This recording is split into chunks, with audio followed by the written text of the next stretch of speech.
Welcome to Dynamo Dynamics, winning goals to digital dominance. I'm your host, Danny Perry, and with me as always is my guy, Peterson, and we're here to talk football, our love of the game, and our love of information technology as well. So we have had one match with the Houston Dynamo this past week on Friday, and this was in the League's Cup, and Kai, it was the round of 32. We were at the knockouts playing Deportivo Toluca, and in our last show, we really didn't know much about Toluca, but I did some research, and it seems like they're one of the most successful teams in Liga MX. They've won the third most titles in the league over the years. They're always competitive. They are a very good squad, and I kind of think we found that out. Yeah. We controlled the game a good amount, but we kind of fell apart towards the end. And we also had 2 goals overturned from offsides. We looked pretty solid against them, though. I wouldn't say it was a blowout by any means. I think we really competed, honestly. I think we might have been the better team at that day, but when it goes to penalties, anything can happen. Absolutely. A couple of changes to the lineup. We saw Clark come back in and Latif Blessing, the goal-scoring machine, who over the last few weeks, both of those came back into the lineup, standard 4-2-3-1 formation for the Dynamo. And like you said, they came out, they scored the first off a deflection off of Dorsey.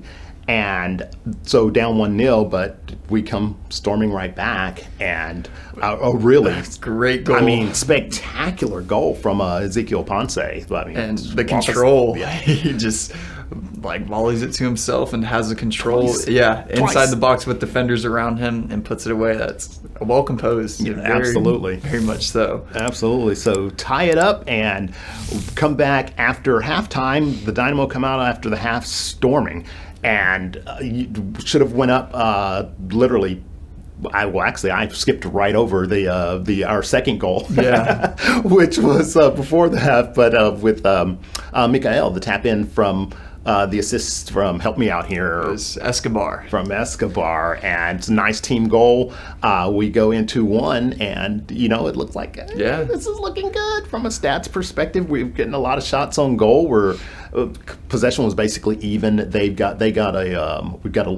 I think the corners were relatively even as well. They were sending in a lot of crosses though, and but we're still up 2-1. And then we almost went up 3-1, but it was overturned. So, and that one. What did you think about that one? It's really close to. I don't really know. Honestly, it was a little close, but I didn't really get to see the VAR. But that would have really helped a lot, because that lead would have definitely changed the game rather than 2-1, because once again, it's Ponce. They called him offsides. I question that one, but then just a few minutes later, another great move, and Bassi gets in and chips it over the goaltender, and it was beautiful. Awesome. It was beautiful. So we're up 3-1 again, but then we weren't. That one was clear offsides, though. You could tell he was a few yards in front just right away, but that was a beautiful goal if it would have stand. But things happen, and then what was it, 95th minute? They and they even brought their goalkeeper up too. They did, and then they scored the equalizer, and off of the header. It was a header pass to another player. Those always hurt, especially at that time of the match. It was you're in literally the closing couple of minutes of the game, and to have them equalize at that point was kind of disheartening. But we go to penalty shootouts. It was a do or die moment, and they lived up to it. They absolutely did. Penalty shootout came down to really one player. Actually, you had mentioned their goalkeeper taking the first penalty. If y'all want to go watch back, their goalkeeper was their first penalty taker, and he smashed it in.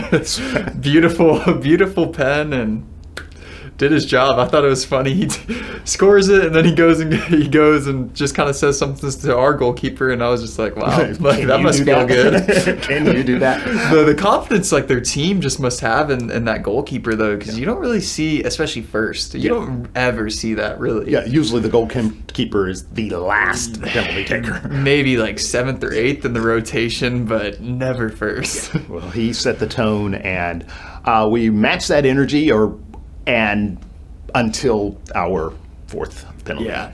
The stutter step, it works, but it also doesn't, because it gives the goalkeeper a tell, and it gave him the tell, and the goalkeeper was going left and then went right and saved it. So, well, and Ollie, I thought he did too much. I really thought he did too much in the run up to the kick, and then there was no power on the kick once he took it. So with that, it was saved by the Toluca keeper, and then it was just up to their last penalty kick. Yeah, and they made it. It's always harder having that pressure on your keeper, I feel like, than on the penalty taker to put it away. So. Indeed. Well, they put us away. They put us to sleep. There's an image that came out of the game. We'll probably post it here. They put us to bed. So we are out of the League's Cup. Unfortunately, you can see the bracket, but I don't care too much anymore now. Yeah. Actually, I still care about the tournament, but we are out. We did not make it to the round of 16. So now that means the Dynamo are on an extended break until the 24th of this month, when we resume the MLS. And I don't know if it's going to be good or bad, because I feel like we've been in pretty good form. I don't know if this 2-week break is going to help or hurt. We said the same thing about the cup itself, and the break when you're 9 of 10 unbeaten. Now a cup break, extended cup break, and then the crashing out of the cup. Now the break associated with that. Coming back, though, we do have 3 out of 4 matches at home, and that's good. And we have LAFC, we come back with Toronto, then a double home and away against LAFC, and then Real Salt Lake. So good opportunity to gain some points on the MLS table if we do the job during this time frame coming up. Yeah. Agreed. Mm-hmm. I think we can. I mean, we took care of Salt Lake in the group stage, right? And we look good against them. Yes, we did. But LAFC will definitely be a test for sure, because I think they're sitting second in the table, and they're always a strong team. Definitely, and they've got Olivier Giroud now coming in, and with, again, as we talked about last week, the big meaty forehead. He's a header machine. So integrating him into the squad as well. So it's a challenge, but 3 or 4 at Shell Energy is, I guess that's the best way to come out of a break like this. So many home matches, but we're still sitting 6th in the table, so everything is still there for us in MLS, and now it's just time to do the job. Yeah. So prediction though? I think we'll take care of Toronto. I'm hoping that we split with LAFC. I'm hoping that we win at home. I'm hoping we draw away, but that's a really hard stadium to play at, and then I think we'll take care of Salt Lake. So that's what, 3, 4. I say it's 3 wins. 3 wins. 3 wins. Okay. I think 3 wins, 1 9 loss. out of 12. I like it. I think we should get 9 points. So, what about you? This upcoming 4, I really have a feeling that we'll beat Toronto. We will. How do I want to go with this? I think we're going to split the LAFC home and away, I think we will defeat Real Salt Lake. So I guess I'm at 9 points as well. So if we do get 9 of 12 from these next 4 matches, then we'll be in, I think, a good spot. Absolutely awesome shape for the MLS playoffs. Definitely. All right. Perfect. So what's your prediction for Toronto? Score. So I think Toronto, we're going to keep up our scoring. I think we're actually going to win 3-1. 3-1, a 2-goal margin. I was looking 2-0 because I still think our defense is solid. I think even in these cup matches, though we lost a couple of matches during this time frame, the defense was still very solid. The goalkeeping was pretty solid as well. Might question that Clark decision. He was not he wasn't the reason that we lost this match. No, definitely not. But I don't know. Yeah, I'm not questioning it. Never mind. My prediction, 2-0 Houston Dynamo versus Toronto. So that's where we are. I think we're in good shape, and we will just see you back in a couple of weeks. We'll mourn the crashing out of the League Cup, but MLS is back, so we'll definitely, see you guys during that next time frame. But in the meantime, we definitely want to know your thoughts on the match, on the League's Cup, on MLS coming back. Toluca fans, I didn't even mention the Toluca fans travel. Did you notice that at the stadium? Yeah, I did. There was great crowd support for Toluca. So Dynamo fans, come on. That's our stadium. We have to do better.